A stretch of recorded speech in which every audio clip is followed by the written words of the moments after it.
Alright, we're moving on. Let's have from the Blessed Sacrament Catholic School, let's all welcome Professor Wilson Espirito Padillon Jr. Sir?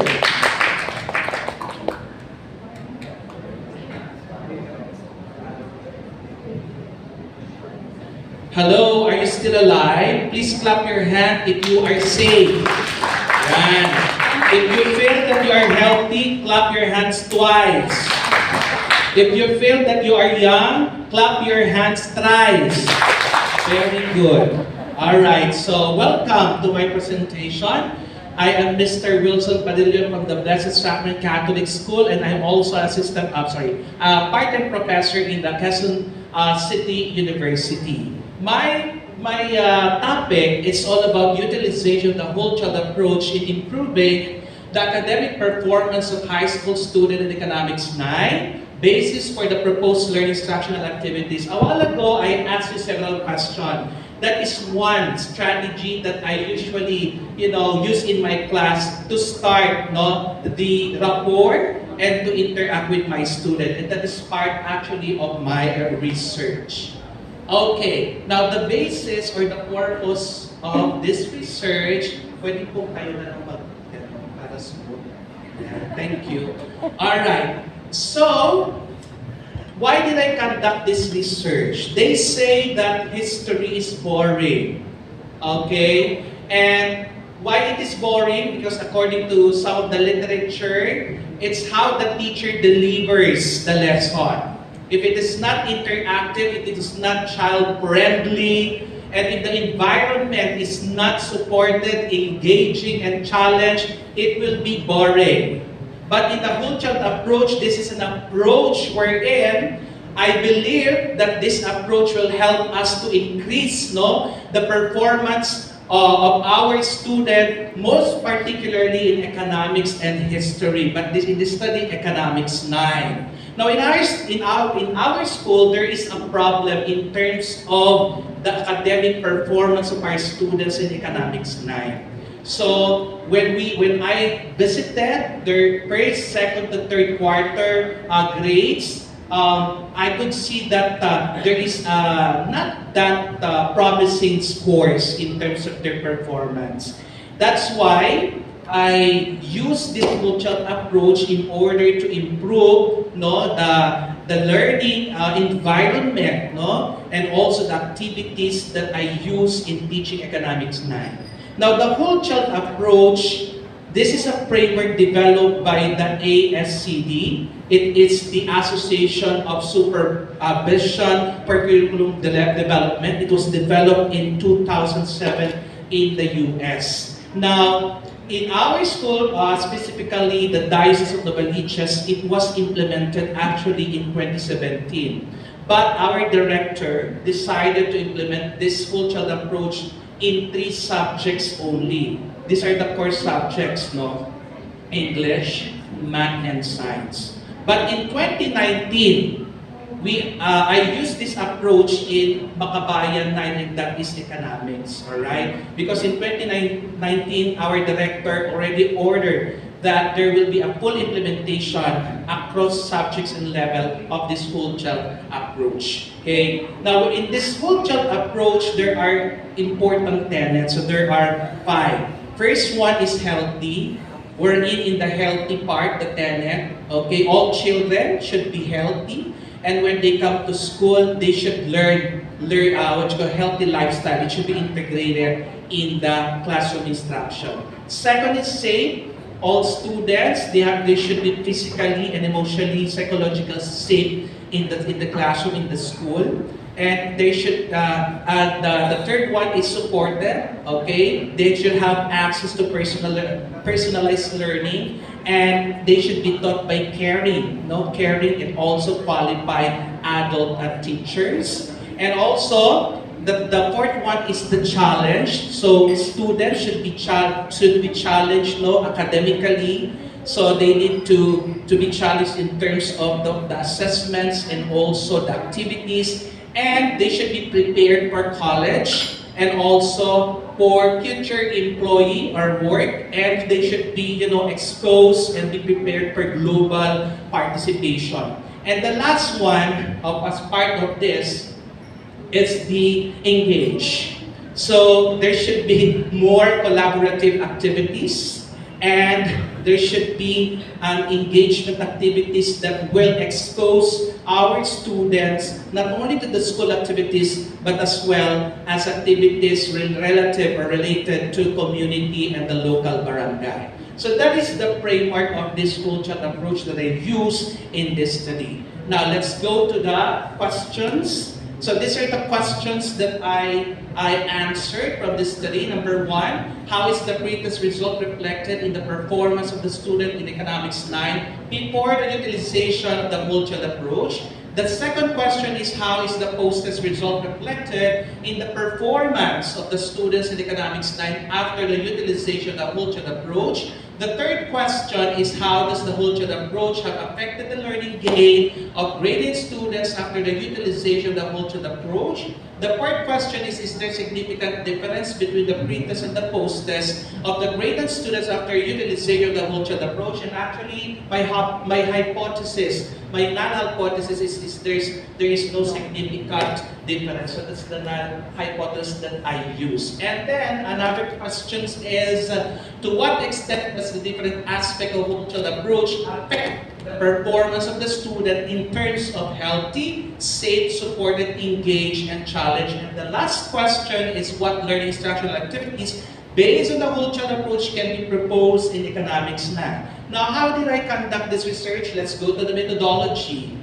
Alright, so for the research method and design, I used the quantitative research with a quasi-experiment single group with a pre-test and post-test design that I use. And for the sampling method, I use the purposive sampling technique. By the way, I use one section. There are 45 students, and I identified that particular section because we only have 2 sections now.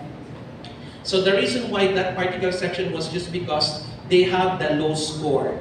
I compared the scores of the other class. So it was found out that that particular section has a low or not good score in terms of their performance in the first to third quarter. Okay, I also use the whole child approach standardized questionnaire, the term that I adopted. Okay, I asked permission from the ASCD, sinulatan ko sila, and then they replied and they were given me, the chance, the permission to use the standardized question.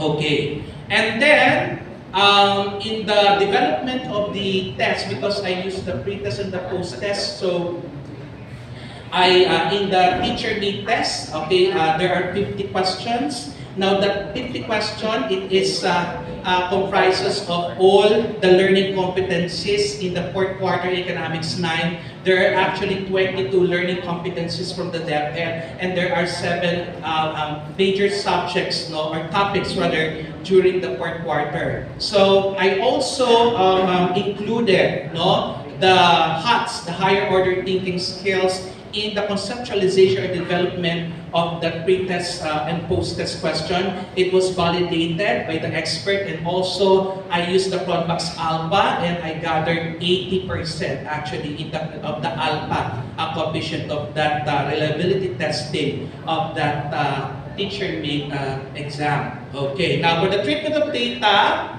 alright, I use weighted mean to compute the pre-test and then the post-test, and also the learning gain. I use that in order to see the difference, not the difference, but also the impact in terms of the score, or how gaano kataas yung kanilang scores, learning gains, by just comparing the pre-test and post-test. And also, for the hypothesis, I use the paired t-test to answer or to test the null hypothesis. Okay, let's go to the findings. Alright, as to question number 1, how is the pretest reflected in the performance of student in the economics 9? So this is now the findings. The majority of the students did not meet the expectation of passing the pretest based on the weighted mean of 71.38 with a standard deviation of 4.12. But after I conducted the intervention for 8 weeks, this is now what happened. Next please. How is the posters reflected in the performance of the student? There is an increase in the students' posted scores as reflected from the descriptions of fairly satisfactory to outstanding. The student approached with a mean of 77.33 and a standard deviation of 5.97. So this is high as compared to their, the weighted mean of their score in economics 9 that they got for first, second, and third reading level. Next, please. Third, how does the whole child approach affect the learning gain? The majority of the respondents showed improvement in the posted scores after the intervention with a learning gain of 0.28%, a standard deviation of 0.21. Furthermore, 88.88% of students have a high posted than the pretest. Next, please. Is there significant? There is a significant difference between the pretest and posted scores of the student. The total test indicates that the two mean are statistically different from each other since the absolute value of computed t is negative 7.9 tests. So that is a low as compared to 0.05. So I rejected the null hypothesis. Next, please. And to what extent? This is to validate their experience. I use the descriptive question to standardize. So in healthy, the total weighted mean is 3.13, such that students have strongly agreed that practices of healthy lifestyle were observed to the greatest extent. Now the same 3.59 suggests that they strongly agreed that the environment that is physically, emotionally safe for students and adults was observed to the greatest extent in the classroom. Next, please.